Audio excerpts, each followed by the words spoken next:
The Veilthran hegemony had ruled the outer spiral arms for 3 millennia, their crystalline ships cutting through space like divine judgment made manifest. They called themselves the Ascended Ones, beings who had transcended mortal limitations. Through technology so advanced, it appeared as magic to lesser species. To the 1,000 races under their dominion, the Veilthrans were gods immortal, omnipotent, and utterly without mercy. Admiral Zixtala floated within the command nexus of the dreadnought Divine Wrath, her elongated form crackling with bioelectric energy as she communed with the ship's quantum consciousness. Through the vessel's sensory network, she felt the approaching human fleet, a pitiful collection of metal boxes propelled by primitive fusion drives. The audacity of these newcomers amused her. They had refused the standard terms of subjugation, choosing instead to meet the gods in battle. "Initiate the Revelation Protocol," Zixtala commanded, her thoughts rippling through the ship's neural matrix. "Let these humans witness true divinity before we erase them from existence." The Divine Wrath and its escort fleet materialized from folded space, reality bending around their arrival like a mirage. Energy cascaded from their hulls in impossible colors, and space itself seemed to genuflect before their presence. The human fleet 12 vessels led by the battleship.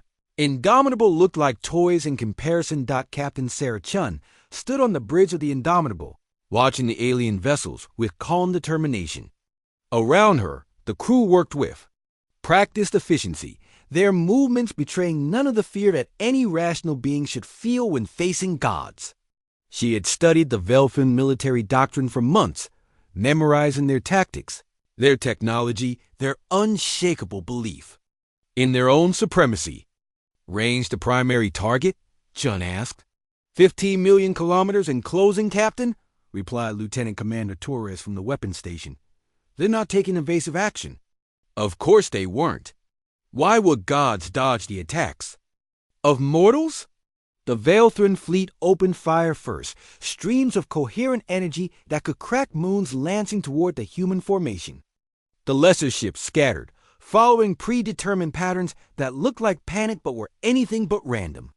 The Divine Wrath's primary weapon charged a singularity, cannon that could collapse entire star systems. Chun watched the tactical display with the patience of a chess master.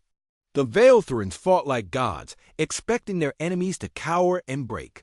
They had never faced humans before, had never encountered a species that looked at impossible odds and responded with calculated fury.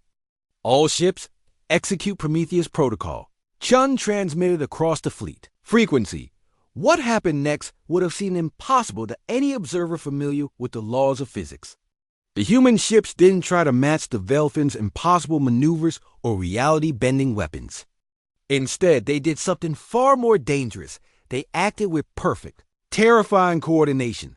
The Indomitable fired its main guns not at the enemy fleet, but at seemingly empty space. The shell's simple kinetic projectiles, wrapped in exotic matter, disappeared into micro wormholes generated by the ship's most classified technology. Simultaneously, 11 other human vessels fired at precisely calculated vectors, their shots following trajectories that made no tactical sense. Zixtala felt a flicker of confusion as the human weapons missed by impossible margins. Was this species truly so primitive that they couldn't even aim properly? She began charging the reality-rending weapon that would erase the human fleet from existence when her ship's consciousness screamed a warning directly into her mind.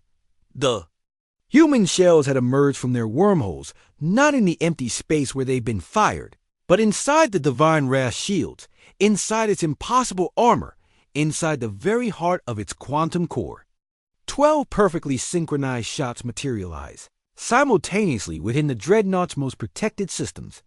The Divine Wrath died not in a glorious explosion of divine light, but with a confused whimper as its reality-warping technology failed.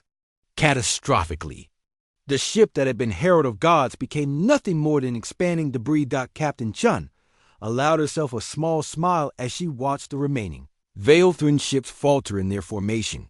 For all their technological superiority, the so-called gods had made one fatal error. They had believed their own propaganda.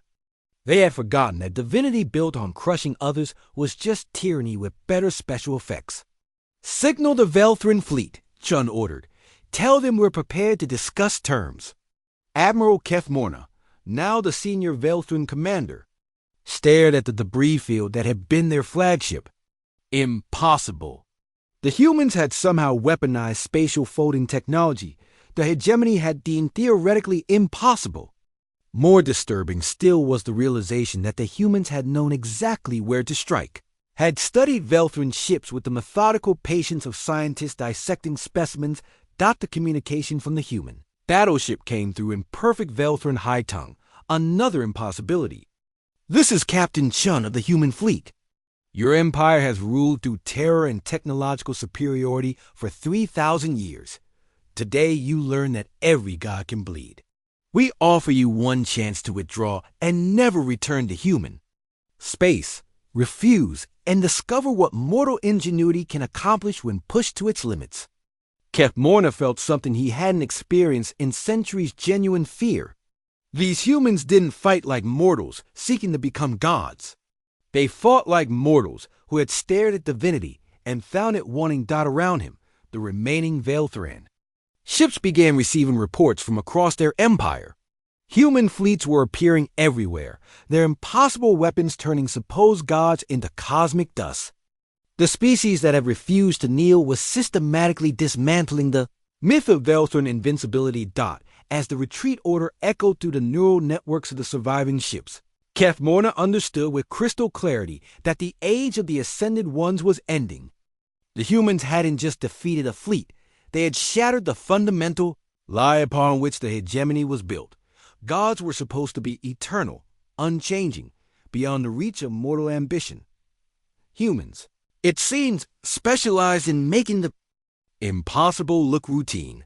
The Indomitable watched the Velthran fleet fold space around themselves and flee, carrying news of their defeat to every corner of their crumbling empire. Captain Chun knew that other battles would follow, but the hardest fight was already won. They had proven that even gods could be made to bleed.